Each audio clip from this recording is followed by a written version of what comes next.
ಇದು ಗಿರ್ ತಳಿ, ನಮ್ಮ ದೇಸಿ ತಳಿ, ಇಂಡಿಜಿನಿಯಸ್ ಬ್ರೀಡ್ಸ್ ಅಂತಲ್ಲಿ ಅದ್ರಲ್ಲಿ ಇದು ಒಂದು ಬರುತ್ತೆ. ಇದು ಗುಜರಾತ್ ಮೂಲದ್ದು ತಳಿಯಾಗಿದೆ. ಆ, ನಾಟಿ ಹಸುಗಳಲ್ಲಿ ಅಂದ್ರೆ ನಮ್ಮ ದೇಸಿ ಹಸುಗಳಲ್ಲಿ ಜಾಸ್ತಿ ಹಾಲು ಕೊಡುವಂತ ಇದರಲ್ಲಿ ಈ ಗಿರ್ ತಳಿಗಳು ಬರ್ತವೆ. ಇದು ನಮ್ಮ ಹತ್ರ ನಾವು ಇಲ್ಲಿ ಬೆಂಗಳೂರಲ್ಲಿ ಆ, ಈಗ 8 ವರ್ಷದಿಂದ ಇದನ್ನ ಸಾಕ್ತಾ ಇದ್ದೀವಿ. ತುಂಬಾ ಸಾಧು ಪ್ರಾಣಿ. ಆಮೇಲೆ ಯಾವ್ದಕ್ಕೂ ತೊಂದರೆ, ಯಾವ್ದು ಮನುಷ್ಯರಿಗಾಗ್ಲಿ ಅಥವಾ ಯಾವ್ದಕ್ಕಾಗ್ಲಿ ತೊಂದರೆ ಆಗಲ್ಲ ಇದರಿಂದ. ಆಮೇಲೆ ಹಾಲು ತುಂಬಾ ಚೆನ್ನಾಗಿ ಕೊಡುತ್ತೆ. ಹಾಲಲ್ಲಿ ಗುಣವತ್ತತೆಗಳು ಜಾಸ್ತಿ ಇರ್ತವೆ. ಆಮೇಲೆ ಇದು ಎ ಟು ಪ್ರೋಟೀನ್ ಹೊಂದಿರುವಂತ ಹಾಲು.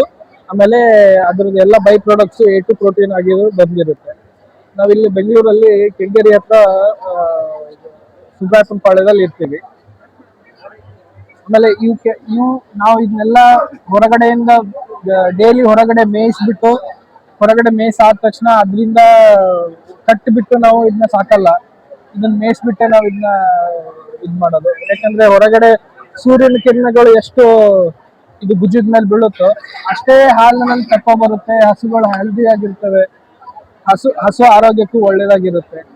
ಸೊ ಹಂಗಾಗಿ ಇದನ್ನ ಹೊರಗಡೆ ಮೇಯಿಸ್ಕೊಂಡ್ಬಿಟ್ಟು ಇದ್ ಮಾಡಿ ಬೆಳೆಸ್ತೀವಿ. ಸರ್ ಎಷ್ಟು ವರ್ಷದ ಸರ್ ಇವು ತಳಿ? ಇದು ಇದ್ರ ಹೆಸರು ಕೃಷ್ಣ ಅಂತ. ಇದು 5 ವರ್ಷದ ತಳಿ. ಆಮೇಲೆ ಇದು ನಂದಿನಿ ಅಂತ, ಇದಕ್ಕೆ 4 ವರ್ಷ. ಇದೀಗ 2ನೇ ಸೋಲು. ಇದು ಕ್ರಾಸಿಂಗ್ ಮಾಡಕ್ ಸ್ಟಾರ್ಟ್ ಮಾಡಿ 3 ವರ್ಷ ಆಯ್ತು. ಸರ್ ಹಾಲು ಎಷ್ಟು ವರ್ಷದಿಂದ ಕರಿಬಹುದು? ಇದ್ರದ್ದು ಹಾಲು 3 ವರ್ಷದಿಂದ ಕಡೆಯಕ್ಕೆ ಸ್ಟಾರ್ಟ್ ಮಾಡ್ಬೋದು.